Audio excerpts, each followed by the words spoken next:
What's good, y'all? Welcome back to the Cycle 365. I'm one of your hosts, Simon Villanos. And I'm Jesse Booten. This is episode 8, and we have a jam-packed podcast for y'all today. We're talking about football, baseball, and the XFL. But first, we're going to talk football, we're going to talk about the NFL, we're going to do a quick recap, going over some of the key games and highlights of the weekend. So, first things first, we got Cowboys versus the Jets, where the Cowboys lost to the Jets, who are currently 1-4, with that one win being over the Cowboys. All right, Jesse, so initial thoughts about this game, about the Jets winning over the Cowboys in Sam Darnold's return. What do you think about it? Well, I was definitely surprised in the first place. I didn't think the Jets were going to beat the Cowboys at all. No. No. But, Sam Darnold looked pretty good in his return. He threw 2 touchdowns. He did have another reception, but, threw for 300 yards, and he looked decent. Yeah? If I remember, he was out because he was sick, correct? Yeah, it was mono. So he's back from mono. So I think moving forward, I don't know. The Jets are a tough team to put my finger on. Yeah. I still don't think they're going to be very good. But I think it's more of a testament this game is to how, as we talked about last week in episode 7, how much of a pretenders the Cowboys are. Yeah, I wanted to believe in the Cowboys, and I realized in the last podcast I definitely contradicted myself by setting y'all up and saying, oh yeah, they're fake, right? But I still believe they're going to go to the Super Bowl. So I realized that. I really don't think it's anything wrong with the players they have. I think it's Jason Garrett, plain and simple. Did you see that clip of Jason Garrett trying to high-five some of his own players, and they're avoiding him on purpose? I did not see that. Yeah, well, that's not a good look, because obviously they don't believe in him. And a lot of people don't believe in him outside of the organization, and Jerry Jones is still kind of in denial about it. So, do you think Jason Garrett's the problem, or is it the players? I definitely would agree. I don't think it's the players. I think it's the coaching. Yeah. If you look at the game, the leading receiver for Dallas was Tavon Austin. You have 3 other good receivers in Jason Witten, Michael Gallup, and Amari Cooper. Yeah. Those 3 are all better than Tavon Austin, so why the heck is Tavon Austin your leading receiver? Amari Cooper has hurt too. Yeah, so. But still, even Michael Gallup is still a receiver too. You can use him in place of Amari Cooper, because I think, well, he's not Amari Cooper, but I would just say a tier below. Yeah. So I wouldn't say Tavon Austin should be your leading receiver, but no, that's fair. I think, who was it? Was it Tony Romo who said this? He said the offense looked more like a Jason Garrett offense than a Kellen Moore offense. Yeah. And then he said, just kidding, but I kind of agree. I'll just be real.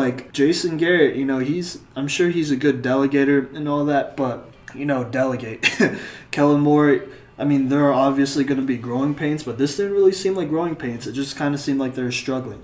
And, this Jets team really isn't that good. No. Even with Sam Darnold, come on, man. He's coming off not an injury, but a sickness. So there's no reason he should throw for 338 yards, 2 touchdowns, did throw a pick, and the Cowboys still lose by 2 points. Those stats, yes, they're good, but you should win those. You should win these games, Dak Prescott had no one really had any turnovers on the Cowboys. Dak Prescott didn't have any passing touchdowns, but he did have a rushing touchdown. And I don't know, just looking at the stats and, going over some of the game film, it just looked like that the Cowboys struggled. And that's on Jason Garrett. So how much time do you think Jason Garrett has before they figure it out that he's the problem? I think he'll coach for at least the next 8 games. I think he'll take 8 games. They have the Eagles next week. Oh. There's a little bit of controversy with that because of the Eagles coach who said we're going to go down and take care of business after losing to the Vikings. You don't really want to say that because then teams get all defensive. Anyways, yeah, you're right. So it'll be an interesting game between the Eagles and the Cowboys. Then they have the Giants. They should beat the Giants. And the Vikings, Lions, Patriots. I think after the Patriots game is when they'll start to really evaluate the coaching situation. So I think that'll be the week that we can revisit this and talk about it then. That's fair. I agree. I low-key think that Bill Belichick might expose the Cowboys so bad they fire Jason Garrett right after. Yeah. It's a feeling, it's a couple weeks out, but we'll have to see. All right, so moving forward, we have the 49ers versus the LA Rams. This was a big-time divisional matchup. Mm-hmm. Whoever won this, they wouldn't have taken over, the division, but they'd be closer to getting to that point because in the NFC West, it's very close. It's very tight. The 49ers took care of the Rams pretty easily, it seemed. They won 20-7. So what do you think about this game, Jesse? I give this one solely up to San Francisco's defense. Yeah. They're playing really well. And at the same time, I think Jared Goff is not right for some reason right now. Todd Gurley didn't play. That's concerning. Yeah, if he did, I think it's a little bit of a different score. Yeah. But, man, Jared Goff, it was terrible. Oh, yeah. I mean, he was under a lot of pressure, yes. But at the same time, come on, you're in the NFL, dude. You threw 78 yards in a full game. That's terrible. I know. I don't think I've seen that in the last... I don't remember the last time I've seen someone throw under 100 yards in the NFL. Yeah. Even Lamar Jackson didn't get that bad, and he was a running back by many people's standards. He had 13 completions. Oh, my Lord. For 78 yards. I feel like this was definitely a winnable game. Yeah. Jimmy Garoppolo didn't even play well. And see, I'll be honest, I like the 49ers altogether as a team, but Jimmy Garoppolo is the guy that I'm like, he may or may not be the weakest link. Well, yeah. So I think, agree with you that San Francisco is good, but if there's going to be one player that keeps them out of the, well, I think they'll still make the playoffs anyways at this point now. Yeah. But out of the Super Bowl is Jimmy Garoppolo because he's not a Super Bowl winning quarterback at this point. Yeah, he looks very uncomfortable, I'd say, which is weird because he's been in the system, it's year 2, but still. Mm-hmm. He looks real uncomfortable, and it's kind of weird. He has a lot of weapons, too, between Kittle, his running backs who are all pretty good, Marquise Goodwin. Yeah, all of them boys. And then a defense that you could rely on. But he still looks uncomfortable. Yeah, I mean, you have to give it to him the fact that, yes, it is his second year, but he was hurt for half the year last year, so he didn't play. That's fair. At the same time, I agree. I think Jimmy Garoppolo is the one that's going to hold them back this year. Oh, yeah. Back to the LA Rams. Do you think it is panic mode? Like it's time to hit panic mode for them now? They're 3-3. Actually, I think so. Okay. Especially we'll talk about this trades later, but especially trading Marcus Peters. I think they have realized, oh crap, we're done, and they're selling out. They're selling out for next year. That's fair. Did you see that they're putting Aqib Talib on IR too? Yeah. So I mean, I just think this year is over for the Rams. Already? Yeah. Are you axing them? Yeah, I am axing them because of Seattle. That's fair. Seattle and San Francisco. Yeah. So if 3 teams from this division are not going to go to the playoffs. That's fair. I think they might be able to send 2. Yeah, well, yeah, I definitely think they could send 2. But if those 2 are getting sent, it's going to be Seattle and San Francisco. It's not going to be the Rams. So yes, I'm writing them off right now that they aren't going to make it. Okay. That's fair. They still have, and I think they have a great foundation to build on next year. I mean, they were in the Super Bowl last year. That's true. So I mean, they still and they haven't really lost much of that core. They have not. They've added a lot of veterans too, so they need to be careful about that. Mm-hmm. It might be a little bit too veteran heavy right now. So you got to draft well. That's the biggest thing, and then you got to figure out that line too. I think moving forward, I think you need to draft a line in this coming draft because so they have a good line, but they're all old. So with Jared Goff, I mean, they gave him that extension, so you got to think they're going to ride it out with him just for a couple more seasons. But I mean, I still think he'll be fine. I think it's just a fluke season, but okay, all right. Well, we'll have to see. We'll see. It's disappointing with the Rams, to say the least. We both definitely thought they'd make the playoffs. We were literally listening to the NFL preview, and we were like, "Oh yeah, it's obviously going," but it is what it is. Anyways, moving forward, we got the Lions and Packers game. It was a Monday Night Football game, and it was a very questionable outcome, to say the least.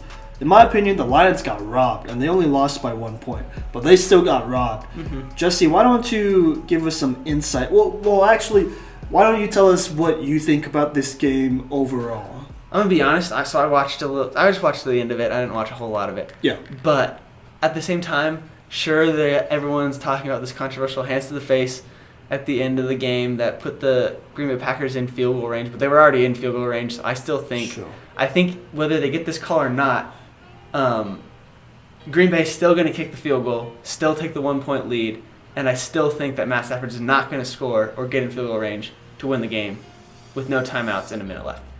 So I still think Green Bay wins this game whether there's a penalty or not, but we can talk about the penalties in a second. So I still think anyways, yeah, my thing on the game, Aaron Rodgers played good. What's this guy's name? Lazard from... Alan Lazard. Alan Lazard from Iowa State. Yeah. Last year, I remember watching him play. Same. Yeah, he got his first touchdown. It was a big touchdown at the end, so that was cool to see. It was. Kenny Golladay had a monster game. I think it was a really good game all around. I think it was an exciting one to watch, fun to watch. But I think, again, in the end, whether there's a penalty or not, I think Green Bay still wins. Everyone's freaking out like, oh, the Lions got robbed, but I still think Green Bay would have won either way. That's true. It's fair to, make an educated guess on that. It's tough. It's tough to tell Lions fans that, but I know. They'll get used to it. They are used to it, so it's okay. Yeah. But I definitely thought that call was messed up. I knew they blew a call. It was right before the first half ended, where they let the Packers have too many players on the field, and they didn't call that, which I guess led to a score. So or something like that. So that's another thing.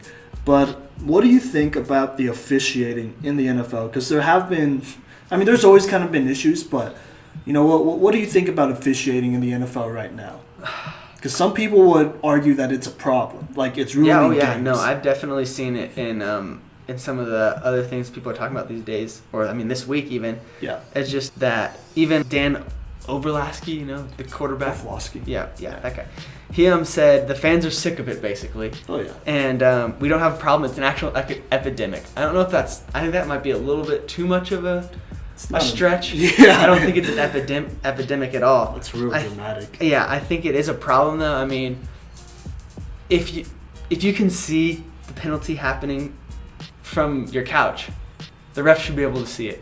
Or vice versa, if there's no call. We can go back to I think all this really started with the no pass interference call in the NFC Championship last year. That was terrible. Everybody in the world saw that, except for them. Except for the ref that was standing right there watching the play. So that does make me question how he saw it. So what is he not calling? That's true. It was an obvious pass interference call. Do you think so some people would argue that the NFL should hire full-time refs, but I did a little bit of research. So refs get paid $200,000 a year for a quote-unquote part-time job, which I feel is a lot of money. It's a lot of money to make as a referee, but they're still doing a trash job. Is there really any way that they could fix this? Because say they make them full-time refs, which I feel would be a lot more money. Either they get more benefits or something like that. But I don't exactly know the logistics of it. But do you think that would matter in making the officiating more, improve the quality of officiating altogether? I think yes, if you have full-time refs. I think also I thought about this too. This is kind of a new wave of refs in the NFL now. If you go back in 2012 even, 2015, we had all these other refs. What's his name? Ed Hockey with the gigantic muscles. Yeah. I know that guy. This is a new generation of refs, and I think they're young. They're not young people, but you don't know that, but no, they're younger, but they're also old. Anyway, it's just a new generation of refs, and I don't think they're as good as the old ones. That's fair. But they still have some growth to do, and by 2025, you might be able to see this new ref class be like that last one. Okay, that's fair. We'll have to see. I also think this is just an idea that I made up, but I think it'd be really cool if former players were refs. Yeah, that would be cool. Well, maybe there would be biases and all that. You would have to have some sort of process of picking the players, because there could be let's think about Ray Lewis going out there and being a ref. You could have a straight up helmet to helmet defensive player thing, and Ray Lewis that's clean. That's fair. So I could see Peyton Manning and Tom Brady. Well, maybe not Tom Brady, but I could see Peyton Manning being a ref for sure. Yeah, I can see Peyton Manning, but I don't think he wants to. He's gonna. No, I don't think he does. Broncos, so. Yeah. Well, yeah, that's true too. I think you could take. Okay, I'll be honest. I think it'd be cool to have former players be refs, but at the same time, I don't think you should have those big time star players be refs. No, that's have fair. The third string quarterback be a ref. I was about to say that. Yeah, or the sixth string receivers who don't really play much. So a Max McCaffrey guy who did get drafted. We'll talk about the XFL later. Yeah. But the guy who got drafted, that would be a good guy to have in as a ref. That would. Yeah. That's an interesting thing. We'll keep an eye on that. We'll come back to that someday. But anyways, moving hold forward. On, one more thing Oh, for the Detroit fans out there. Yeah. If there's any listening, the NFL did admit just about 3 hours ago, as of this podcast, so about 3 p.m. Mountain Standard Time, that the NFL admitted that the Monday Night officiating was a mistake in the last call. If you watch it, Trey Flowers does have his hand on the shoulder pad. Yeah. It's not a hands to the face. But again, I think Mason Crosby, whether they call that or not, still makes the field goal, and Green Bay still wins. Now we never know. You're right. They won, so it is what it is. Yeah. We'll move forward from it. Officiating needs to be better. It does. Hopefully it gets better. Oh, yeah. But, yeah. All right. So, moving forward, we're going to talk a little bit about trades and trade rumors that went down. First off, let's talk about the trade that just dropped today. Today is October 15th, by the way.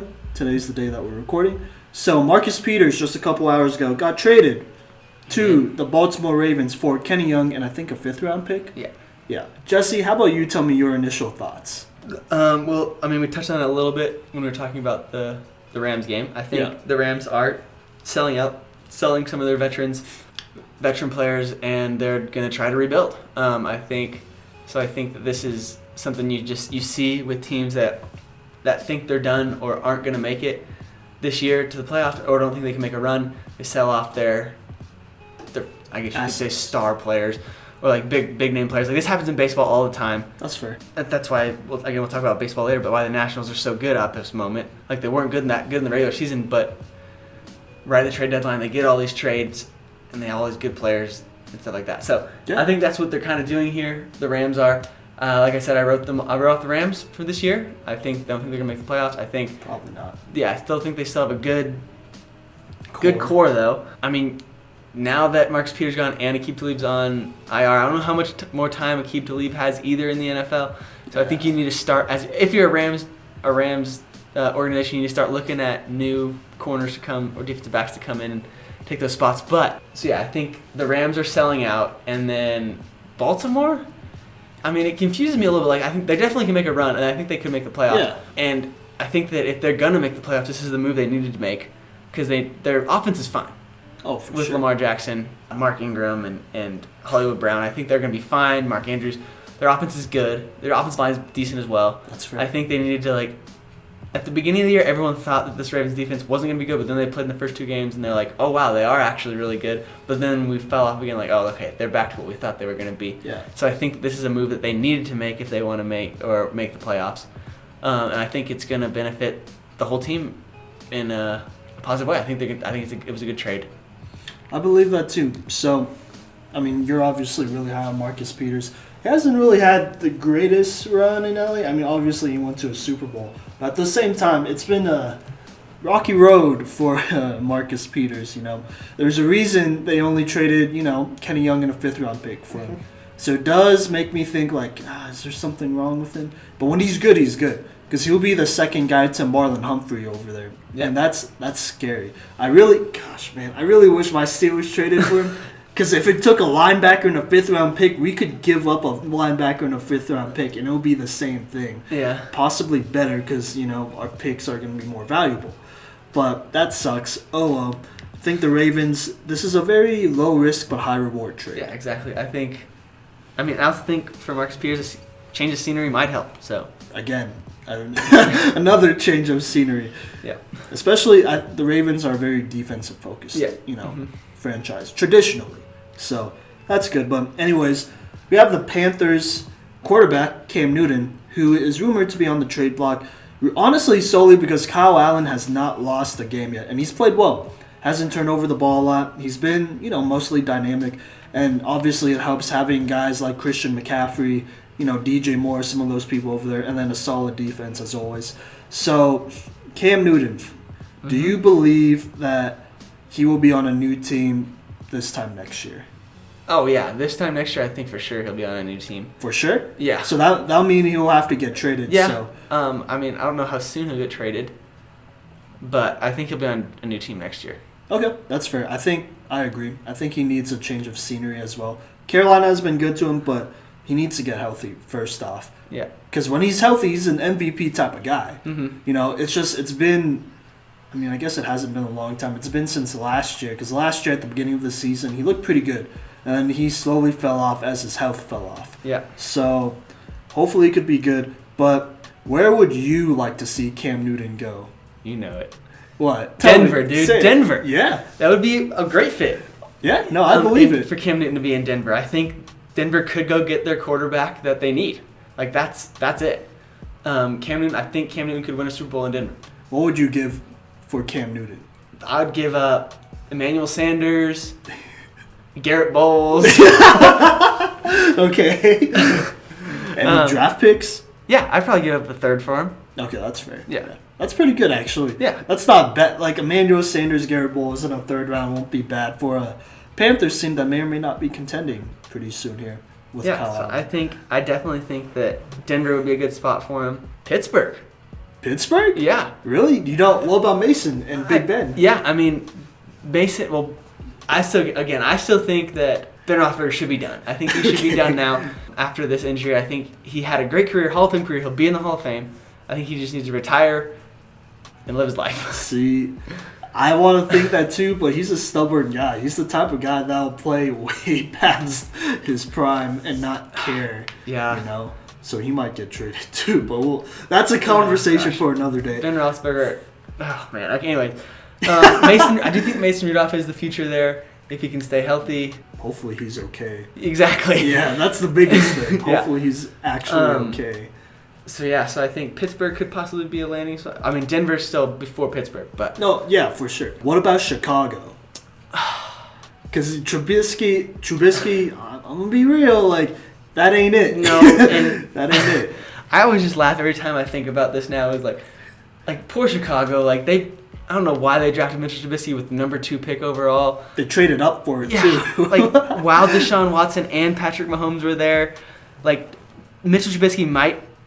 He's a good backup now. Like I think he's gonna end up being a backup. Whereas you passed on like a Patrick Mahomes and Deshaun Watson, who are going to be stars in the NFL for a long time. 2 MVP candidates right now too, which is hilarious. And if you went back and asked me who you should take in that draft, I would say at number 2 if you're going to trade up for him, obviously Deshaun Watson. That's who I would have taken. He has the pedigree. Yeah, I would have taken Deshaun Watson. I didn't even watch a single game Mitchell Trubisky played.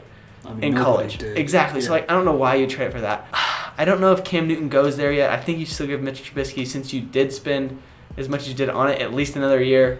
I mean, his rookie contract's coming up. Yeah, finish out the rookie contract and then see where it goes from there. I don't know about Chicago. I mean, it'd be a solid trade. Yeah. He'd be in a very similar, kind of, let me think, situation as Carolina, because he had probably an arguably way better defense. He still has skill players around him. He has a good coach in Matt Nagy, who could definitely use an RPO guy like Cam Newton for sure. Mm-hmm. Even better or so. And Cam, I feel like just in general, he would fit in Chicago. He definitely would. Again, I would still put Denver over Chicago. That's fair. I mean, I don't know how much Chicago might be able to offer a little bit more than Denver, because they may feel like, oh well, we got to get after it, or this is it, Mm-hmm. But we'll see. So those are potential, places for Cam Newton to go. Yeah, let's see. I'll see if I can find one more maybe. Tennessee could be a good fit, because they run that Marcus Mariota offense anyways. Yeah. And he would fit right in there. Tennessee, I could definitely see taking in Cam. As I look for someone else, I'll just put it out there. Also today, Zay Jones got traded to Oakland.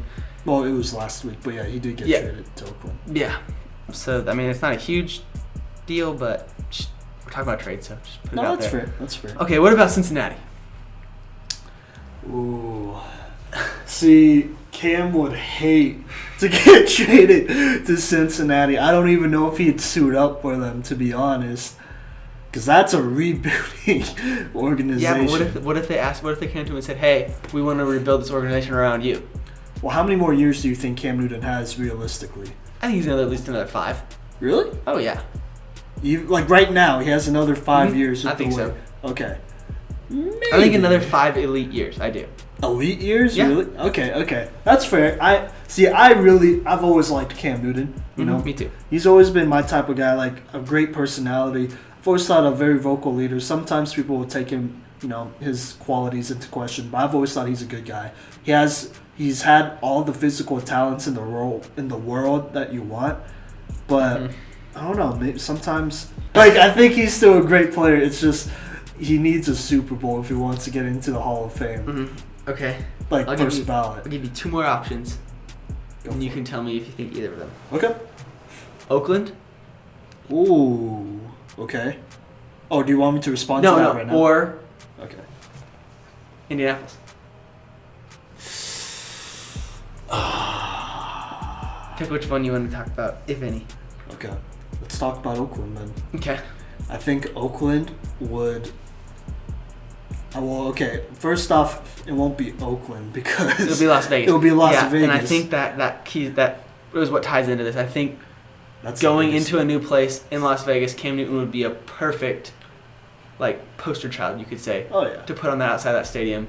Say, hey, we have a new team, we have a new quarterback, let's go get it. That's true. That'd be interesting. I see. There's Derek Carr though, and I don't want to write him off. But it might He's be not going to win the Super Bowl. No, he's probably He's not. the Kirk Cousins of the AFC. Kinda, yeah. It sucks. I think he needs to pull a Drew Brees and leave it free agency. Yeah. Pick a new spot. Possibly go to the Chargers. Actually, that might, might work out better. And then where does Phillip Rivers go?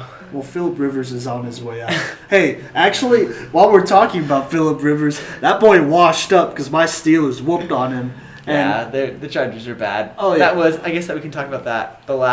Anyways, let's finish with this. Oakland. Okay, yeah, go for it. Oakland could be a good landing spot for him. I'd rather have him go to Oakland than Indianapolis because I think the Colts have a guy in Jacoby Brissett. Okay. I think that's somebody they're going to lock up for good. Because he's played well, and there's no reason to trade for Cam Newton at that point. Yeah. I think at this point you save your draft picks and you keep building on what you have. Okay. But with Oakland / Las Vegas, John Gruden / and Mike Mayock seem like those type of guys to want to make a splash. Yeah. Trade like they did for Antonio Brown. Yeah. Look where that. That got ended him. up. Yeah. Anyways, okay, so that's it for that. I will say we can talk about the Chargers just for a second. They Sure. are, man, that's tough because they might be the second worst team in the NFL, They might. or maybe third, behind Miami and Cincinnati. And Washington. I don't know. I would still, if I was gonna have to pick someone, I'd pick Washington over Los Angeles, and I'd pick Cincinnati over Los Angeles. Okay. The only team I wouldn't pick over the Chargers is the Dolphins. That's fair. I think. So, did Cody actually tell you what I was saying while we were watching the game? No. I said I hope the Steelers beat the Chargers so bad they move back to San Diego. Because I hate that they moved to LA. And I'm about to roast them. I think that was the worst decision you could possibly make. It hurt all the fans. Money-wise, maybe it made sense, momentarily. But, you have the Rams there, so it doesn't matter. Yeah. I think they need to move back to San Diego.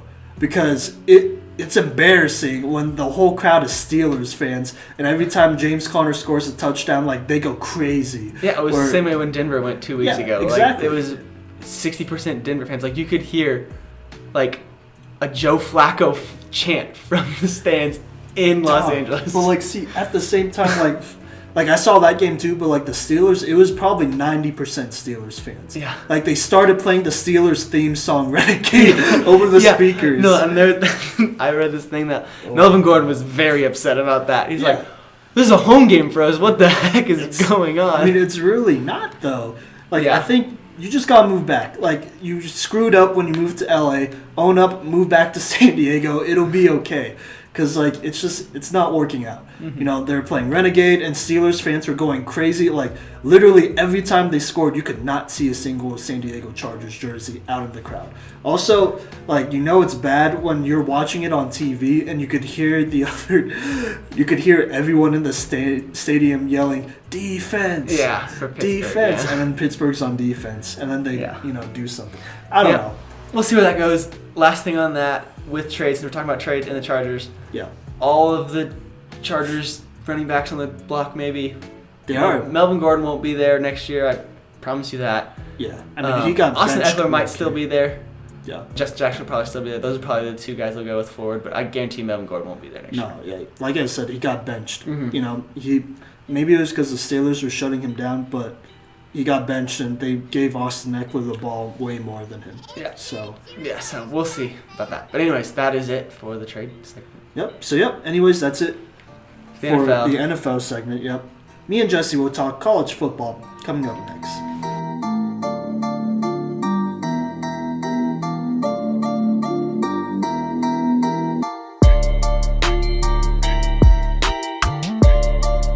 All right, welcome back to the Cycle 365. Me and Simon here are now going to go through some college football. So our first game, Simon, it is Oklahoma and Texas. Tell me your thoughts about Texas losing to Oklahoma 27-34. That was a hard game to watch because I don't know, man. Like it was not a shootout like literally everyone thought it was. I mean, it was still a shootout. No, yeah, I mean, There's a lot of points scored. Yeah, in the second and it half, was crazy. CD Lamb had 3 touchdowns and that's true. 170 yards, and Jalen Hurts had 100 rushing yards and 200 passing yards. Like, it's still a good game. I mean, Sam Elliott also had 200 and stuff. So I mean, like, it was still a shootout. Yeah, I mean, it was a shootout, but like it wasn't a complete shootout because the whole first half was pretty defensive. Mm-hmm. You know, and then the second half was really when like they threw the doors off the hinges because like it got going real quick. It got going. Mm-hmm. But so initial thoughts, I think Texas, you know, I didn't realize they had so many injuries. Like they didn't have 2 of their starting safeties and 2 of their starting corners, which I don't know how, but it is what it is. And then they just got BJ Foster back, their nickel back, and he didn't look ready to come back at all. So that might have been a mistake too. So they're dealing with injuries to begin with, but the defense still played well. It was really just the offense that struggled. I won't say Sam Ehlinger did bad because he really didn't have any turnovers. You know, didn't play as well as he could have. You know, came off to a slow start, but that Oklahoma defense is pretty good. They are. Yeah, I didn't realize that their defensive coordinator was the old defensive coordinator for Ohio State the last couple of years. Yeah. So Joey Bosa, Marshawn Lattimore, Denzel Ward, all those NFL guys were products of, you know, the DC of Oklahoma, or Oklahoma's DC, you know, which is crazy because they stepped up. I thought Jalen Hurts, I think that was the one factor in this game is that Texas just couldn't stop Jalen Hurts. That's it. Yeah, Jalen Hurts struggled though. Like he at definitely, the beginning, yeah. Yeah, like he had a fumble and a pick. Yeah, he has struggled at the beginning of these last 2 games he has played in. Yeah, But then he settles in and does well. goes off, yeah. Yeah, but I think, don't get me wrong, Jalen Hurts is still good. Just after watching it, I think CD Lamb is really good. Like, Yeah. I think he might be the best receiver coming out Yeah. if he does come out, which he probably will. You're also probably be mad at me for saying this, but I think the on. reason Texas lost is the fact that they could not tackle any OU player to save their life. No, yeah, I mean that's fair. Like, I mean Texas' defense has always been kind of weak, even though UT leads, you know, the Big 12 in turnovers, which I don't know how. Well, like they're good at they can turn the ball like they can force turnovers, I should say, but and I don't think they're that bad at tackling, but they just couldn't tackle in this game for some reason. Yeah, They were just like, oh, there's OU CD has Lamb. some- Let's just let him run down the field. Oh, CD, gosh, man. He had some highlight plays. He might make your videos of the week, to be honest. Possibly, but Potentially. yeah, potentially. But But I mean, like anyways. he just ran through all the the Texas defenders had their hands on him. They did. He just ran through them. Yeah, that was the hardest part. Yeah, so I That think was the that's hardest thing to the reason watch. they lost this game. Yeah, for sure. I mean, it was still a good game all around. It wasn't like a blowout, but man. But this OU defense too played well because they sacked Sam Ehlinger 9 times. Yeah. Which probably says a lot about their defense than, you know, Texas' O-line. Because, man, they were getting after it. So the OU linebacker / I think defensive end, Kenneth Murray, he was kind of playing out of his mind this game. He was a force, whether, you know, he was physically out there making sacks or tackles or just, you know, holding that edge. But he played real well for them. And this OU defense is a lot better than a lot of people will give them credit for. And, really, after this Texas game, they face Texas again, potentially in the Big 12 championship. That's what I was going to say. We'll see this matchup again. So there'll be more to come on it. But they will definitely play again. Oklahoma and Texas will play in the Big 12 championship. There's no one else that's going to do that. So. Unless Baylor continues to be undefeated. Yeah, but Baylor's going to start losing a few games. Yeah. You don't believe in him? I don't believe in Baylor. I personally think Baylor's going to lose. Let's see. I'm going to look up Baylor's upcoming schedule real fast. I mean, they beat Texas Tech in overtime. In 2 overtimes, I should say. They did. But still, it was on a lucky last-minute field goal that got them to overtime the first time. Obviously, they rode down the field, but they were losing the whole game to Texas Tech, really. That's fair. But, all right, so I think Baylor loses. I don't know. I think Baylor might lose to Oklahoma State next week. Okay. Especially because it's in Oklahoma State. Oh. It's in Oklahoma, so I think that's a loss. Yeah, I do think they'll beat West Virginia. Okay. They're going to lose to Oklahoma and Texas. Okay. Yeah, they still play both of them, so I think they're going to lose to both of them. And then they'll beat Kansas. And then there's a TCU game that I'll be at. Oh, yeah. I will be there at the TCU Baylor game. That'll be a good one. And it's going to be a good one. I think that could be a trap game for Baylor because it's in Fort Worth. And it's the biggest rival that there is That's fair. for TCU and Baylor. So I think TCU will win that game. Just because it's in TCU. And I will be there. If Baylor goes on a run and beats Texas and OU, and then you're there at TCU, that'll be a big game. Well, they play TCU and then they play Oklahoma and Texas. Oh, dude. Okay. So that's why I think it's the trap game that I think they're going to be thinking about Texas and Oklahoma the next 2 coming games, and they're just going to look right past it. Trigger their downfall. Yeah, I do think so. Okay. All right. Okay. Fair. Yeah. So I don't think Baylor can do it. So I think we'll see this matchup again, Texas-Oklahoma in the Big 12 championship. Okay. All right. Yeah. So next game. Yep. What do we got? We're going to talk about Georgia losing to South Carolina. Oh, man, this one hurt too because we both believed so much in Georgia. And Jake Fromm. Come on, I know. Jake. We threw 3 picks. Yeah. Okay. Let's just be real. Is it over for Georgia? Okay. I was talking to a friend this weekend about, they can still make the playoff. Yes, I don't think it's over for Georgia. Okay. Just solely because of the fact that they are on the SEC East. If they were in the, what is the other one? The West? No, not the West. If it's West. Yeah. Or East, then it's West. Yeah. Okay. So then the SEC West. If they're in the SEC West, then they're done because you have Alabama, LSU, Auburn, all these teams that are going to beat them. Yeah. But the fact that they are over there, the only team that they have to worry about is Florida. I don't think Georgia is done. Okay. I don't think it's over for Georgia. I think they could still make it. But do you think that will be enough to propel them into the college football playoffs? That'll be assuming they beat Alabama in the conference championship. But, we'll talk about that in a second. I don't know if Alabama makes the conference championship this year. I think LSU beats Alabama. I could see that. And then I think LSU also beats Georgia, and then they go in. So I think LSU is the team that comes out of the SEC. We'll talk about that later. That'll be tough. But I don't think that Georgia's going to play Alabama in the championship. Okay. But there's a chance. There's always that chance because they're on that side. I think Georgia will beat Florida when they play them down the road. Well, they need to. Yeah. And they will make the championship. But they dropped to 10. They're rated 10 now. They went from 3 to 10. That's bad. Yeah, that's real bad. And you might see them dropping faster as teams move up. Because you have Oklahoma and Ohio State who are both making really good cases of making it in. Yeah. And they don't have an easy schedule to end the season. No. They have their next game against Kentucky, and I think they'll beat Kentucky. They should get back on track. But then there's the Florida game, right there. So we'll have to see and it's in Florida, so we know how tough it is after seeing Auburn get beat in the swamp. Yep. That it's not an easy place to play. It never in is. Gainesville. It never is. Yeah, but then you also have Missouri, Auburn. Oh, Auburn might be. That might be a trap game. You gotta be careful. That might be a trap game. A&M and Georgia Tech. So that's what they finish up with. So they don't have an easy schedule going through. But I think they need this to be qualified to make it into the playoffs. No, they have to win out to make it. And if they do, I think their chances are still there and they can still make the playoff. Okay. So I don't think they're done. So no panic mode yet. No panic mode for Georgia. Okay. So real quick before we move on, with Jake Fromm, did his draft stock go lower because of this game, or drop because of this game? I think it did fall. Okay. How many rounds? I don't think like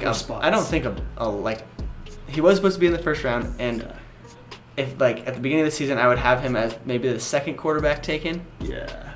I think I have him probably being the fifth quarterback taken now in the second round. So I don't think he'd lost a ton of the round, but after this, what we have so far, I would have Jalen Hurts in front of him, Joe Burrow, Tua, obviously, and Justin Herbert. So I think those are the four that go. Those are the four that go in front of him, and then Jake Fromm. Yeah, that sucks because I kind of agree. Like Herbert's honestly not that good. No, I'll be real, he's really not that good. But people are still going to be like, well, he should have won in the first pick, first round last year, so he is good. So it sucks that it's come down to him being a toss up between Fromm or Herbert. Mm-hmm. But it is what it is. I still think Herbert goes before Fromm.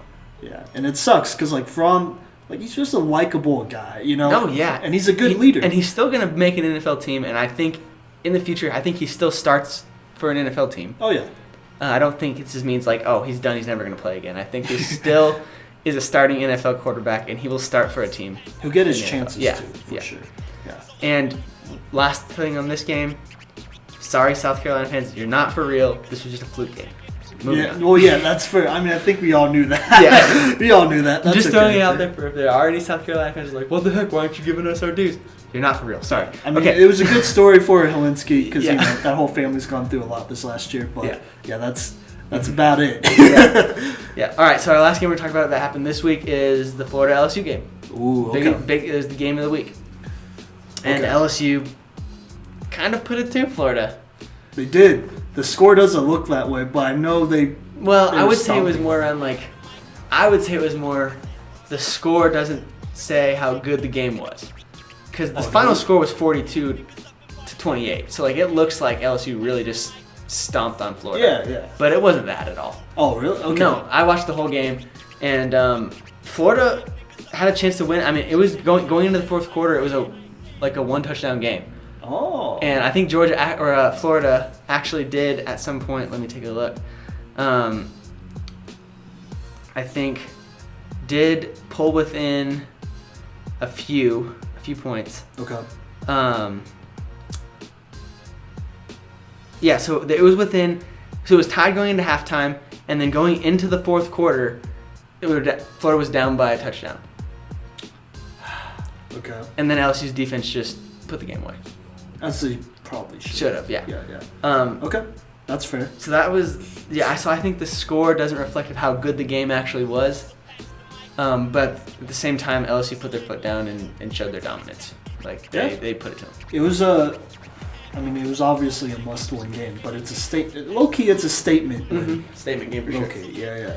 I think that's big time. So, with LSU winning over Florida, obviously Florida season's, college Florida season. I mean, their season's not over, but their playoff hopes are. They're in the same. Well, they're in the same boat as Georgia. Are they? Florida? Yeah, Florida still has only lost one game. Don't they have to play Alabama soon? I'm looking. I mean, they're in the same. They're in different sides. Oh, they are. Okay. So they might be lucky and get past and not have to play Alabama, but they still gonna have to play Georgia. Yeah, that's tough. Yeah, they're still 6-1. They're still ranked number 9, and they have an easy schedule going out. So I think it all comes down to this Georgia-Florida game for that side of the SEC. That's fair. Because they end with Vanderbilt, Missouri, and Florida State. So I think they'll win those games. And so I don't think Florida's playoff chances are over yet. I would say it's not panicked, just like Georgia. I think Georgia and Florida are in the exact same boat. Okay. But what I will talk about is the fact that LSU, I think, has a chance to win the SEC and make the college football playoff. I kind of agree. With Florida, first off, I'll give them credit. They might make it, but I highly doubt it. With LSU, I don't think they're going to make it either. But I'm just saying, their chances, I wouldn't say it's time to ride them off yet. I think they're still a shot. Yeah. That's fair. But with LSU, though, I agree. They're looking really good. They're a real all-around team right now. They are. And Joe Burrow, quarterback, I saw some mock drafts today that had him going number 1 overall. I don't know about that. I'm just saying. I saw some of that. I think it's just a testament to how well he's playing right now. No, that's fair. And I think Joe Burrow is playing very well, and the whole offense and defense, the whole LSU team is playing really good. Granted, they are on that side with Alabama, so they have a tough schedule going out. They still have to play Auburn and Alabama. But at the same time, I think they could win both those games. I think so, too. Yeah. Do you know where those games are, Auburn, Alabama? They play Auburn in Louisiana, in Death Valley, but then they have to go to Alabama. That's the game. That's the game right there, yeah. Yeah, because if they win against Alabama, I think that's enough momentum to, like... Push them through. Yeah, push them through Georgia and that's the whoever game. else. I think that's the game right there that the winner of that will win the SEC and go to the playoff. Oh, yeah. That's a big one. Because I kind of believe in LSU, but I know Alabama's rolling. It's just, Tua's been great. Still hasn't had a turnover, which is crazy. Yeah, I think he's thrown like 25 touchdowns and no interceptions. Yeah, it's insane. Yeah, it's real insane. But this Alabama team in general, their defense I still think it's been looking suspect. Yeah. They're not as good as LSU's defense. Mm-hmm. They may not even be as good as Florida or Auburn's defense. Yeah. So it's definitely something to worry about if you're an Alabama fan.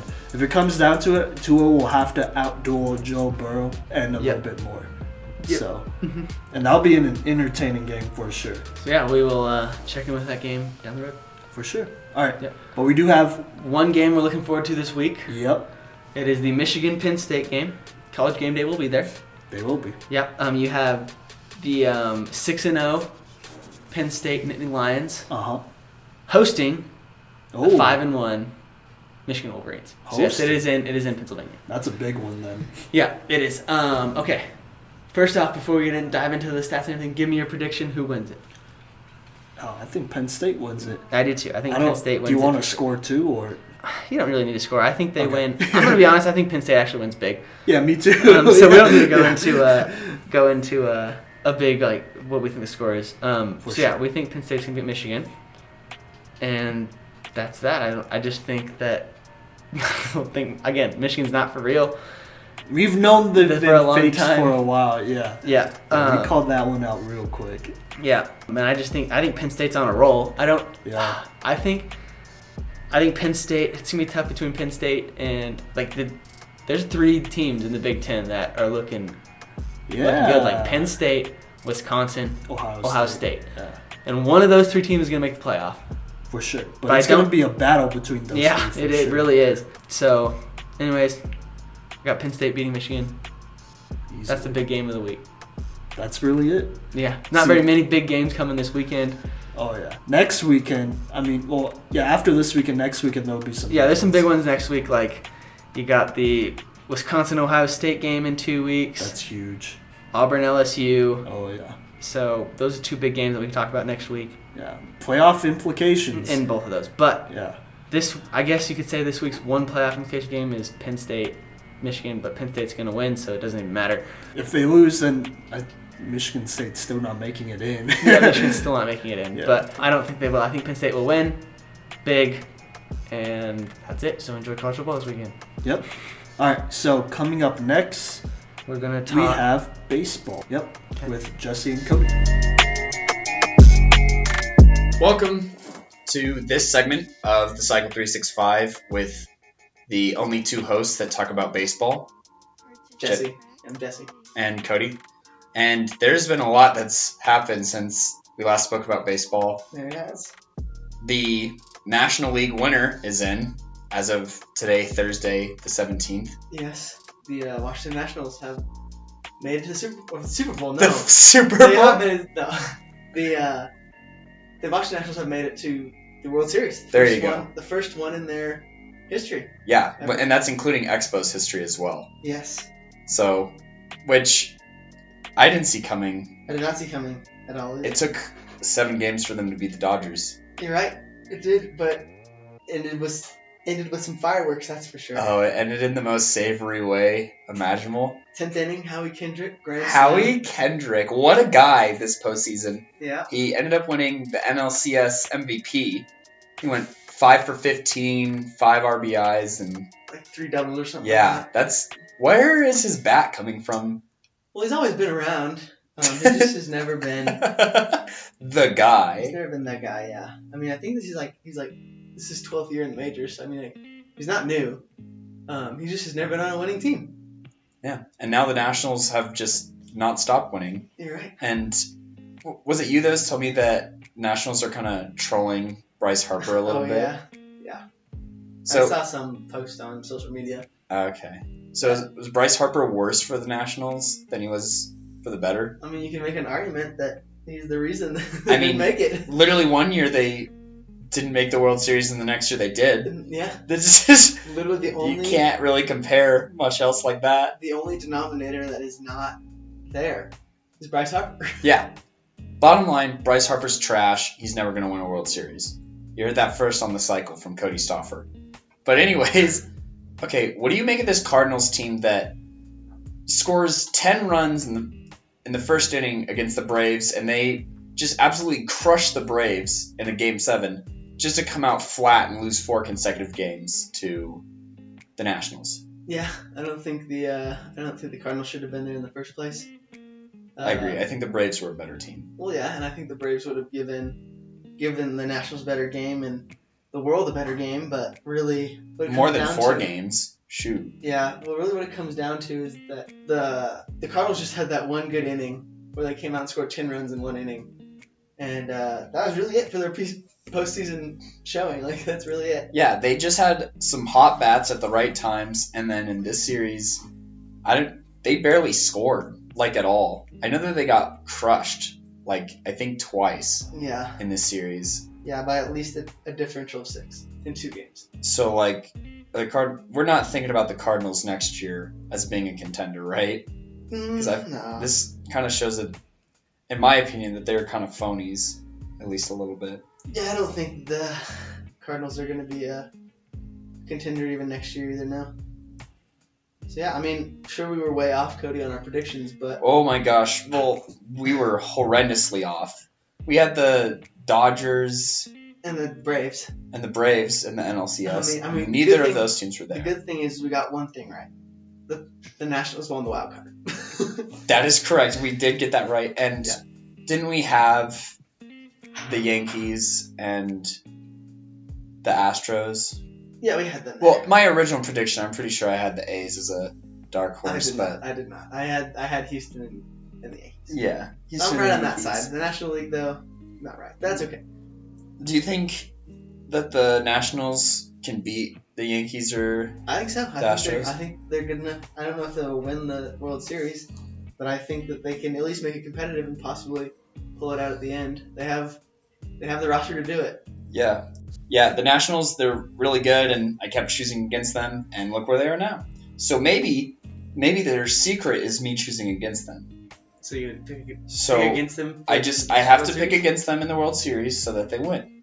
And then they give me part of their roster bonus for winning the World Series.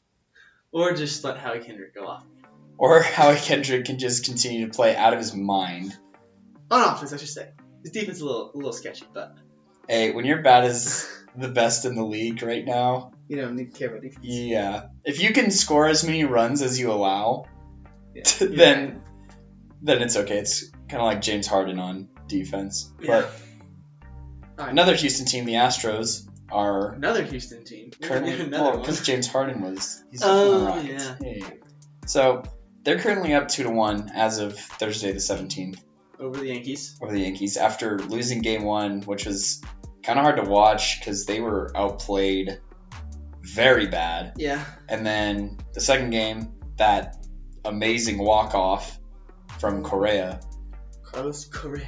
And then, what happened in the third game? Garrett Cole just shut down the... Oh, that's right. Yeah, Garrett Cole just... He had strikeouts for days. Yeah, he just shut down the Yankees' bats, so that's really it. You think the Astros can close it out? Well, it's a 7-game series. That is true. And I think it's gonna use all 7. I really do. And I think that's tough. I think the Yankees' bats are gonna prevail. You think the Yankees got it? I do, because really, if you think about it, the Astros have 2 pitchers, and Justin Verlander and Cole, and they can't go every game. So they can't even alternate, especially if they want to win the World Series. And so I just think, in the long run, I think the fact that the hitters for the Yankees will overcome. And Giancarlo Stanton also is starting to get warmed up, and he's starting to get the gears turning. So, like, they have so much depth, not only at the bat position, which makes it easier to win games, but they also have a lot of depth in the bullpen, too. Mm-hmm. So they can afford to have their batters pinch hit, and then they can afford to take their batters out of the game and put in a pitcher. You're right. Like, their depth is insane. So I'm going to agree with you. I think it takes 7 games, but I think the Yankees win it. I'm not happy about it. That's okay. I'm just going to root for the Nationals in the World Series. Whichever team comes out of the AL, I'm going to root for the Nationals. Yeah. Because the Nationals have a good story, and they beat the Dodgers, which is really the highlight of the season. Man, can you believe Clayton Kershaw allowed 2 home runs in the 8th inning? Well, I can. Yeah, I mean, eventually it's going to break down. So. I mean, they never win in the postseason. Well, except for the last two times they won the World Series, but. Well, they lost in the World Series too. No, I know, but they won. They lost last year. They won the year before that. No. They've been in the last 4 until this year. They lose. They lose. They won one, I think. But they haven't won. They haven't won any of them. A single World Series with Clayton Kershaw. Interesting. And that studded lineup. Yeah. That seems to get better like literally every year, and still loses. Yeah, it's just they are the Cincinnati Bengals of baseball. Yeah. Can we start calling? Can we petition Clayton Kershaw to be called Andy Dalton, a Red Rifle? Maybe. But anyways, let's keep going. So that brings us to the World Series matchup. Who are we predicting this? Nationals? Think the Nationals will win, or do you think the Yankees are going to pull it out? I mean, I want the Nationals to win, so I'm going to choose the Yankees. But anyways, no, I feel like the Yankees are just... Okay, here's the thing.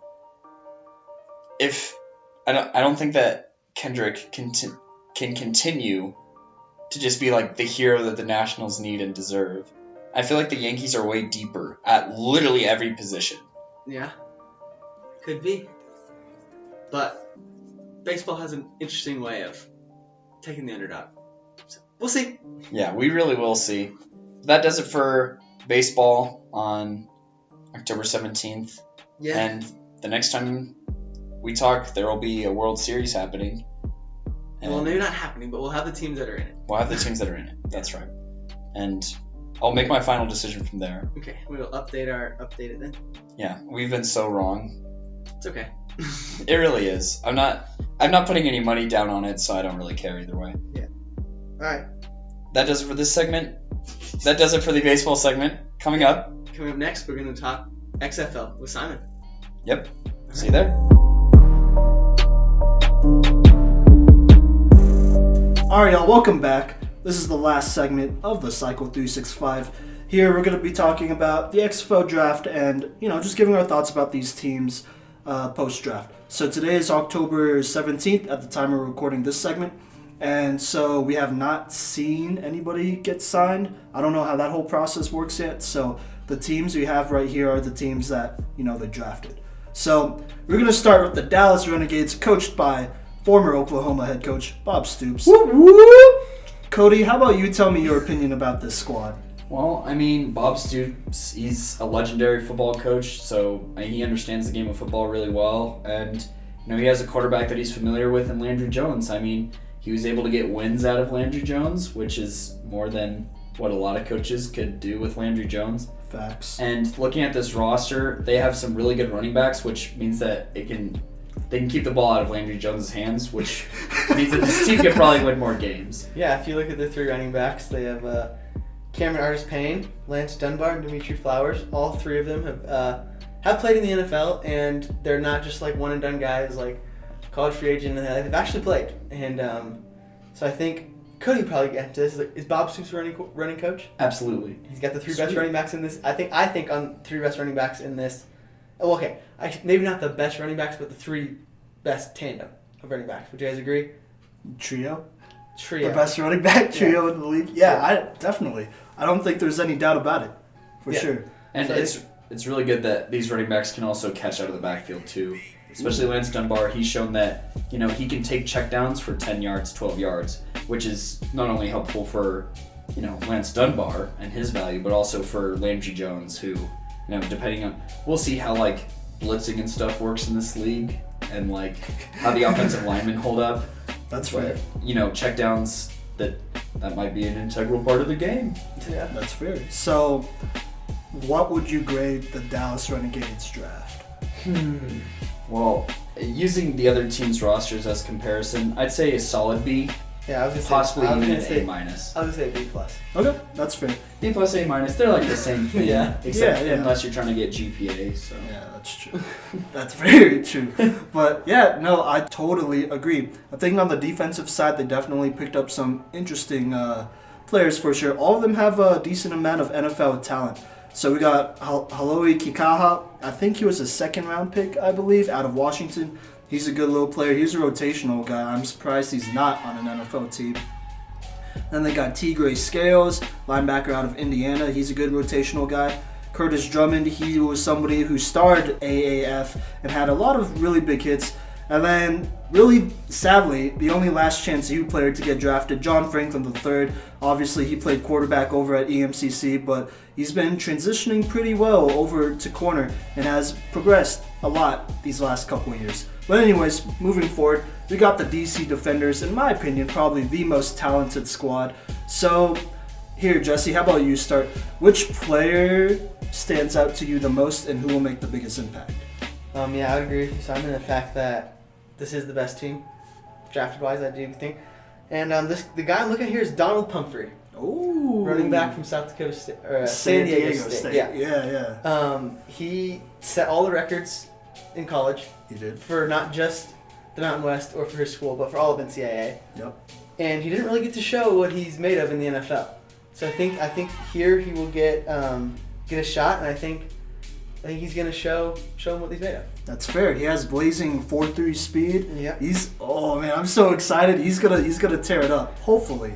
I think he's going to be the starting guy for them. But what about you, Cody? Who stands out to you for this DC Defenders team? I'm excited to see Cardale Jones working in a Pep Hamilton offense. Pep Hamilton, he knows how to work with quarterbacks. And Cardale Jones is a guy that, I thought I was going to see in the NFL sometime, but I'll settle for him being in the XFL. And I think that he's going to be able to put up big numbers. And, he has a great offense around him at the same time. And Pep Hamilton does a good job of running the offense. But this overall is a fantastic roster. I mean, their safety tandem of Matt Elam and Raheem Moore, that's not great in the NFL, but it's fantastic for the XFL. Oh yeah, that's great. Mm-hmm. Yeah, I think it's excellent as well. Especially just looking at their defense altogether, I think it looks really strong. They have Elijah Qualls, who was, I believe, a 7th-round draft pick. He's this big dude out of Washington. He's 6'5", 370 pounds or some crazy thing like that. And then they got 2 really good linebackers in Scooby Wright the third. He was great over at Arizona. Broke a lot of records. Just a great all-around linebacker. I'm surprised he's not a team. And then A.J. Tarpley as well. And then you have 3 really good corners in Doran Grant, Jalen Myrick, and Ladarius Gunter, or at least XFL good corners, who all have experience in the NFL. So I'm looking at this, DC Defenders squad, and I'm really liking them. In terms of, I guess this is preseason. In preseason picks, they're the team to look out for, I'd say. Yeah, I don't think anyone will match their speed. I give them an A. Yeah, I give them an A too. Yeah. If there's an A plus. Yeah. Yeah. I give them an A plus. I think they have the most NFL experience on this team. Yeah. So that's fantastic. Donald Pumphrey is running a 4.4 or 4.3, whatever. Yeah. So Jalen Merrick. So offense and defensive wise, you're not gonna be able to catch them. Oh yeah, they have speed for sure and talent, all around. Also, just to add, so these players were drafted, but they are allowed to join an NFL team. I believe at any point. Well, no, not. There's a cutoff point. So I think January or late December is the cutoff point for them. So any of them could sign a contract with the NFL. I think it's 120 days or 90 days. Something One like of that. those two. Yeah. So, these teams aren't necessarily locked in, but they have the rights to them as of now. So, yeah. But anyways, moving forward, we got the Houston Roughnecks, coached by June Jones. He did some work with Johnny Manziel back in the day, recruited him. He helped him a lot with his success, in college, where, obviously he had the most success. But, Cody, why don't you tell me a little bit about your opinion on this, on the team they drafted. I think that this Roughnecks team also looks really good. They have a pretty deep wide receiver core with Sammy Coates, Jalen Sanders, and Joe Horn Jr. These are all guys that, especially in this XFL lineup, are going to be mismatches. And, you know, a guy like Sammy Coates, he can play in the slot, he can play outside, especially against these cornerbacks, and he may be one of the premier wide receivers in this league. And then Coney Ely, for those who pay attention to the NFL, he probably would have won the MVP for Super Bowl 50 if the Panthers won. That's true. So he's an absolute force on defense. I think he's going to dominate in this league. So they definitely have some star players on both sides of the ball. I just want to see how June Jones can kind of put it all together. I think the Roughnecks did an excellent job in the draft, making sure that they drafted Connor Cook after they were assigned Philip Walker. And I think Connor Cook makes them a whole tier better. Yeah. And is probably the best pick of the draft as far as, like, you know, addressing an area of need. That's fair. I think going off of what you said, Cody, about the wide receiver core, like obviously it can be a great receiver core, but without a person throwing to them, they're nothing. But I think they went and got that guy in Connor Cook, and I think he's going to just sling it all over the place, and it's going to be a high-powered offense. Yeah, it should be. I'm looking forward to it. They also have two really good running backs in Andre Williams, this big, what is he, like 6'2", 240-pound type of running back, a hard hitter. And then you got Akram Wadley from Iowa. He's a shifty guy, so pretty much the exact opposite. I think they'll complement each other really well, in my opinion. So, What grade do you give him? ooh. See, I really like their offense, and I like their head coach. I feel like this offense matches the head coach really well next to, you know, Bob Stoops and that Renegade squad. But I think I'll have to give him a B+. They're lacking a little bit on defense. They do have Trenton Thompson as well, who, Cody, you and me, we mocked him a couple years ago, pretty high up, like second or third round. He's a DT out of Georgia. But outside of Thompson, Coney Ely, I guess Carl Bradford, that's pretty much it. They don't have much more on defense. So compared to the defenders and Renegades, I'll probably give them a B to B+ grade. Yeah, I'd say B. I'm going to give him an A-. Okay. Basically because of the Connor Cook draft pick. That is the best pick of the draft in my opinion, especially after they were assigned Philip Walker, because he's the difference in this team being bad versus being a good team. I think is entirely on him. And plus, talking about the defensive side of the ball, if your guys on the front line are good, it makes it easier for the secondary. That's so true. I think that'll also help. I think they're in the top half of the league as far as how the draft goes. That's true. That's very true. Also, I don't know if we touched on this yet, but Joe Horn Jr., the son of Joe Horn, is on this squad. I don't know if that means anything. I looked him up. He didn't really put up any numbers because he went to a D2 school, so there's that. But, you know, just NFL bloodlines. Well, there's some more familiar names coming up. So. Yeah, for sure. All right, so next up, we got the St. Louis Battlehawks. Football is back in St. Louis. It is, but we'll see how good it is. Because this team wasn't the greatest, to be honest. I was looking through their draft picks, and it wasn't great. But anyways, let's just start with them first. So head coach Jonathan Hayes, I don't recognize the name, I don't believe, which is okay. I mean, there's a lot of coaches here that are getting their start, so there's that. But they were assigned the old Ole Miss quarterback, Jordan Teamu. He got the privilege to throw into A.J. Brown, DK Metcalf, and a number of other receivers. Oh, Evan Ingram, while at Ole Miss. So everyone kind of wrote him off because, you know, he had great receivers and all that. So it made him look really good. But I think this is a guy with a lot of potential. He could run the ball. He could pass the ball really well. But he's just a young player. And so we got to see what's up with that. But anyways, outside of Jordan Teamu, who stands out to y'all? I mean, Matt Jones is the most familiar name to me. And I feel like if Matt Jones can hold on to the ball, he'd still be in the NFL. Fair. It's just his fumble problems were bad in the NFL. I swear, he fumbled like 3 times in one game. I was like, why do they keep hitting him the ball? Yep. But, and then, no, yeah, that's the name that jumps out to me. Yeah, what about you, Jesse? I mean, I've heard Jordan Lasley's name. Yeah, but, like, he's not the receiver he's not DK Metcalf or anything like that at Ole Miss, or even Evan Ingram. He's none of that, so we'll have to see. Okay. That's fair, yeah. There's really not many other people on this roster. There is Christine Michael. He was, a consistent rotational guy in the NFL for a couple years and then kind of dropped off. You have Jordan Lasley, like you said. He basically was famous. Well, not famous, but like he's basically, you know, where he's at because of Josh Rosen and all that success they both had at UCLA. Then you have Garrett Dooley, the linebacker, and then Kenny Robinson, safety out of West Virginia. And that's pretty much it. There's no other notable NFL player or former players on this Battlehawks squad, or really any standout college athletes, which is a little concerning, to be honest, considering you have, you know, a young quarterback and then a head coach that may not be as prestigious as some of these other ones.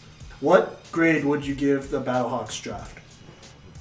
I'll give him a C- because I feel bad for him. Okay. I was going to say, I'm not going to be nice to him. I'm going to say D. Yeah. That's fair. I mean, I don't count the quarterback because they were assigned to them, so they didn't get to pick.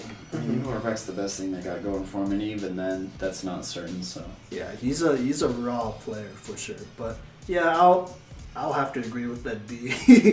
I don't know. They could have definitely done better. I don't know why they didn't. But anyways, moving forward, we have the Seattle Dragons, coached by Jim Zorn.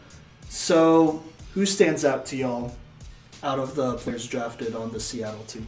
Go ahead, Cody. You got anyone yet? Okay, I'll go first. I'm going to say safety control Bryce.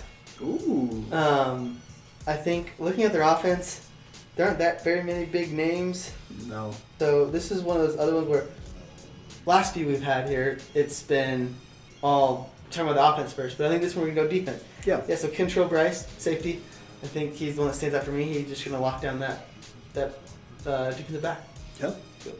I feel like Jason Morrow could be a mismatch in the XFL, just from the tight end position. But yeah, Jason Morrow, he had a unfortunate, I'd say, duty of playing on the New York Jets when they didn't have a quarterback. So like, I feel like he could do way better in the NFL. I feel like Silvers or Daniels are better quarterbacks than what he had to work with in the NFL. So this guy could make an impact in the XFL for sure. That's very fair. So the quarterback, I'm just going to go through some of the notable players they have. They were assigned Brandon Silvers as their quarterback. They have B.J. Daniels. I'm pretty sure he was a career backup in the NFL. Mm-hmm. It'll be interesting to see what's up with that. You have Kenneth Farrow, right? Yeah, Farrow. He was a career backup at running back, a rotational guy. You have Levon Coleman, which is a really good regional pick, I feel. Like, people remember him playing at Washington, and he had a pretty good career, at least in my opinion. You have the old quarterback of Navy, Keenan Reynolds, at wide receiver. You have Corey Robertson, like Cody said, Jason Merrow. Then their line looks pretty good to me with Cyril Richardson and Isaiah Battle. Those are two guys who both have NFL experience and are like monster of people. Like, I'm pretty sure Isaiah Battle's like 6'7", 380 pounds. So there's that. You have Marcel Frazier, just came out from Missouri this last year. You have Chris Davis, the kick six returner from, if you remember that, from that game a while ago. Yeah, Chris Davis. He hasn't had a lot of, things going on for him, but he's back. He had the kick six. That's enough to last a lifetime. That's a pretty big deal. So you have Chris Davis and Sterling Moore, and then Kentrell Bryce. So grade for this team? C? C+. I was going to say C+. C+. I agree with that. Yeah, I'll give them a C+ as well. They could definitely have done better. I don't know why they drafted B.J. Daniels. There are a lot of other quarterbacks they could have drafted, but they drafted B.J. Daniels kind of late. Hey, no need for B.J. Daniels slander around him. He's better than you think. No, he is better than what I think, and I think he can potentially start, but they kind of reached for him for where they picked him. But anyways, moving forward, we have the Tampa Bay Vipers, coached by Mark Trestman, an old, offensive coordinator from the NFL, and head coach, actually, of the Chicago Bears. Mm-hmm. And so there's some names on this squad. So, Cody, how about you go first?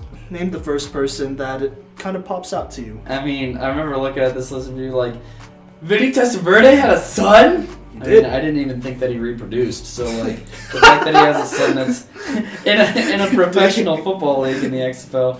But I don't think that he'll see too much playing time with Aaron Murray there. I feel like Aaron Murray's a very serviceable quarterback, and he was a backup for a couple of years in the league, and I think they'll do well here. And he has Alonzo Moore to throw to, and he does. I mean, there's some notable offensive linemen here. Like, he has a good line. He does. To arguably the best one in the XFL. Yeah, Martez Ivey, Andrew Tiller, Trey Jackson. Like, this is a really good line. I feel like this is also a line that can help out in the running game too, and open up some good lanes for Quentin Flowers. Yeah. So even though this has less like NFL like experienced players, this is still a good roster. Yeah, I was gonna highlight Quentin Flowers there.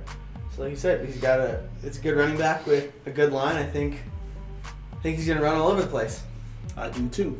The only concern here is that, as y'all could see, as Cody and Jesse could see on the list of notable players. We have scouting sheets. Yeah, there's one defensive player who I didn't even know played defense until last night because he used to play fullback for a really long time, Nikita Whitlock.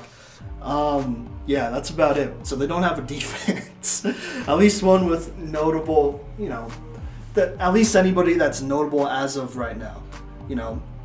So that's a little concerning. But their offense looks solid. And Mark Trestman's going to do some things with this squad right here. I mean, he got production out of Jay Cutler, so there's definitely hope.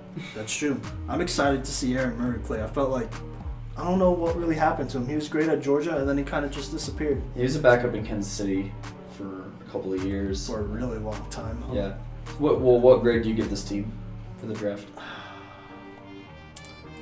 This is tough. I'm going to go C+. I guess. Yeah, it's the same with the Dragons, but the only reason is because they don't have a defense. Yeah. I'm gonna say B- because I think with their offensive line being as good as they are and their offensive core being good, they can keep the defense on the sideline. That's fair. So that they can definitely be a time of possession offense, and if they can grind out minutes and tire out the other team's defense, and even if their defense doesn't have notable players, if they're playing fresh, they could be better than the other team's defense. So that's fair. I think I'm gonna go with C+. This line does look great. They have some skill players. They have a good quarterback, all that, but that defense is concerning for sure. Defense wins championships, so. It does. And there's a lot of teams here with really good offenses, so defense is definitely going to win championships. But anyways, moving forward, we have the New York Guardians, coached by Kevin Gilbride. So I'll just go ahead and say it. The quarterback that they were assigned was Matt McGloin, but they drafted another quarterback pretty soon, Marquise Williams. He played at the University of North Carolina. So, all right, thoughts about this squad? Well, as a Bronco fan, Lorenzo Das is there. He is. At corner. That's not on our roster. Yeah. I wouldn't say that's my highlight guy, but I just wanted to put him out there. He is former Broncos player, Lorenzo Das, cornerback. He can kind of play wide receiver. Yeah, he's a good special teams guy in the NFL. So we'll give him a shot in the XFL. We'll see. But I'm also going to talk about the Quandro brothers, right? Sure. The offensive lineman guys? Yeah, they played at Alabama. Yeah. So they just basically took Alabama and moved them to the XFL. Yeah. I mean, it's always good to get Bama linemen. Yeah. Especially in the XFL. And, I mean, okay, I don't remember if anyone else remembers this, but there was like a 2 or 3 week period in the NFL where everyone thought Matt McGloin was the truth in Oakland. That's true. So, this guy, he may be able to put up some decent stats, and not a bad quarterback. I was kind of confused that they drafted another one. Yeah. That, I feel like McGloin can work perfectly fine in the NFL or XFL. So that's fine. Yeah. I'm ready for McGloin Mania Part 2. Oh, yeah. So this team, I actually kind of like it. So the receivers they had, one of them was a really big standout in the AAF. He played for the San Antonio Commanders. Mikhail McKay. He's a big old 6'4" receiver. He was consistently putting up numbers while in the AAF. So it was sad to see that whole, that whole league fall. Well, that's not on him. Yeah, but I think he'll put up numbers in the XFL as well. You have DeMarcus Ayers. He was somebody who was I remember he was on the Pittsburgh Steelers. He was a really good rotational guy, and just because, the Steelers had a lot of great receivers at the time, he just kind of got, pushed out. But he's a good player. You have Quadri Henderson. You have fullback Tommy Bohannon, which they list all their fullbacks as running backs in the XFL, which is kind of weird to me. But anyways, grade for this team. What would you give them? The New York Guardians. B. Okay, that's fair. No, no, yeah, I agree. I mean, it doesn't blow me away, but it's not bad, Yeah. especially compared to the next team that we're going to look at. Oh, yeah. I think this is a well-rounded team, actually. I really like the Alabama linemen they picked up because those guys are going to be, they're still kind of good. They're rotational guys in the NFL. But all right, so the last team, maybe the least team, but we have the LA Wildcats coached by Winston Boss. Also, I noted this, but Norm Chow, he's the OC, and he's somebody who low-key should have deserved a head coaching job in the XFL, but, that's fine. He was a coach at Hawaii before and then a really good assistant elsewhere. So what do y'all think about this roster? I think this roster is so bad Norm Chow might be coaching next year. Oh, really? How come? I mean, okay, first off, the first name that I recognized was Nick Novak.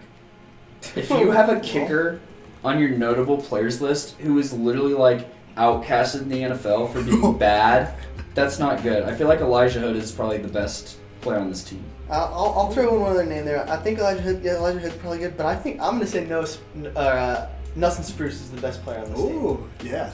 He played for the Rams for, a year? Yep. He played well. I mean, he didn't do bad. Nope. And then he was the leading receiver in the AAF, so I definitely give him a shot there. He's also my boy. Because I wanted to be him when I grew up, so Yeah, I gotta stick by Nelson. OCU Boulder boy. Yeah. Right there. Growing up, I had season tickets to see the bus, obviously, and he was. But this is like before Philip Lindsay, so he was like the dude before Philip Lindsay He was. when I was going, and so Nelson Spruce was my role model and my guy I wanted to be when I grew up. So I'm gonna give a shout out to him, and then that's it. Well, not to be overlooked, Sean Oakman is finally getting his chance to play He got professional done dirty. football He got because done of dirty. what was it, sexual assault allegations that turned out to be fake. They just proved that like a couple months ago. So this could definitely be a bridge. Talking about players that could potentially go to NFL rosters depending on how well they do here. Sean Oakman could be one of those guys. I'm pretty sure he's like amongst the top leaders in sacks all time at Baylor. He is. And I mean, he's a scary looking dude. The big man. Oh, yeah. He's we all know the meme. we all know the meme. Yeah. Got We all a 32 pack. It was freaking midsection. Yeah, this guy Sean Oakman, good old 6'7", 260, 250 pounds. He's built. Lean. He's built, yeah. But he should have been a top 5 pick a while ago. But sadly, his career got derailed. Honestly, just because of some lies. But we got a second chance. He'll get a chance. Yeah, Yeah. I think he could definitely move to the NFL. Yeah, he'll go to the NFL. I think so too. He might be one of the better defensive players in this whole draft. Actually, Yeah. really under the radar because everyone forgot who he was because Oh yeah. stuff and things. He's a scary looking guy, but that's someone to keep an eye on. And then I realize both of y'all haven't watched the AAF a ton, so there's that too. But Luis Perez, he was a really good story while the AAF was going on because he was a pretty good quarterback. Played for the Birmingham Iron with Trent Richardson, who we'll get to pretty soon here. But honestly, I think Luis Perez was somebody who should have I think he might have got an invite to a preseason NFL team, something like that. I don't know. Or sorry, he should have got an invite to the preseason with an NFL team, but he didn't. He's a really good player in my opinion. He's a quarterback who, if y'all don't know the story, he pretty much had to teach himself how to play quarterback throughout high school and then played in college and was really good in college. And then, nobody gave him a look because he was really raw. He didn't really have a quarterback coach until the AAF, which is crazy. But he's a good player. I think him and Elijah Hood and even KD Cannon and Nelson Spruce, they're going to make some noise on offense. Yeah, they're going to make some noise. That's exactly right. Well, I think they will. It's just I'm not sure about Winston Boss, to be honest. I'm just not sure about him as an OC. I'm sure about Norm Chow as an OC, but we'll have to see. I hope Luis Perez takes another step forward. Well, Moss is definitely a defensive specialist. Yeah, exactly. We'll see what happens. What's your grade? I'm gonna go C. I'm feeling a C. Really? Okay. Plus. Okay. Well, then I'm gonna go B because they don't have a lot of notable players. I know I put Nick Novak on there, but they have some players that could be really good. It just depends about the players around them. I say C plus literally for the Sean Oakman pick. Okay, that's fair. It just sucks that they're gonna lose him.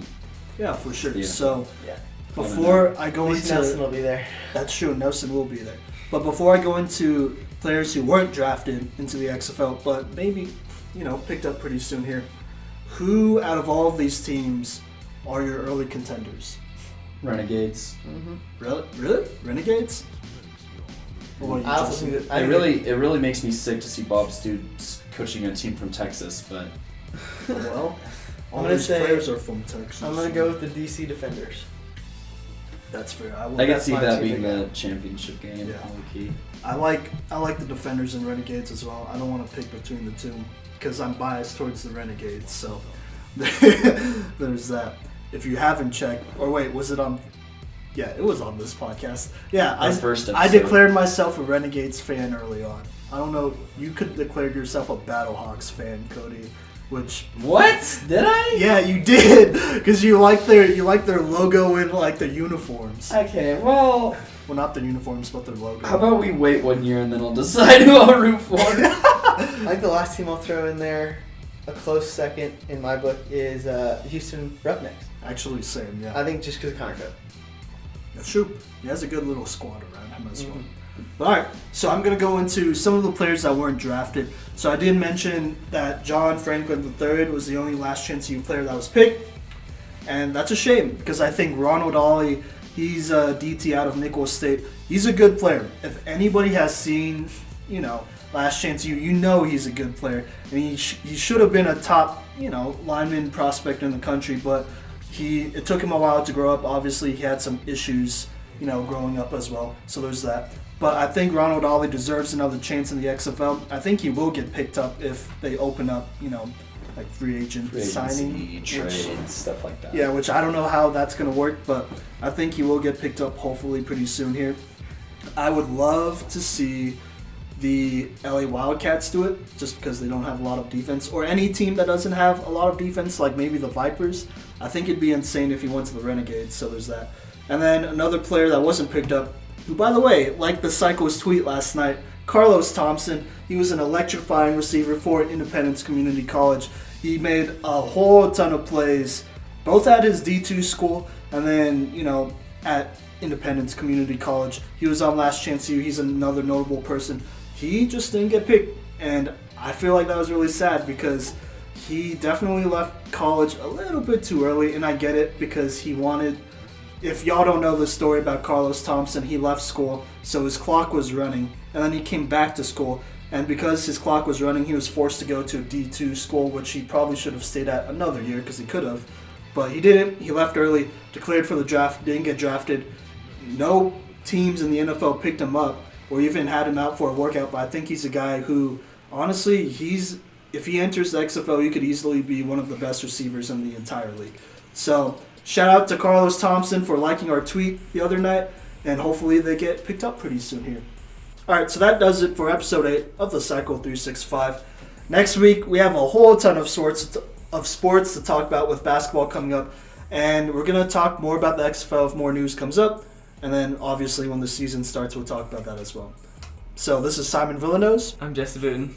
Cody Stauffer. The Avs are 5-0-1, by the way. Ooh. Yep, so...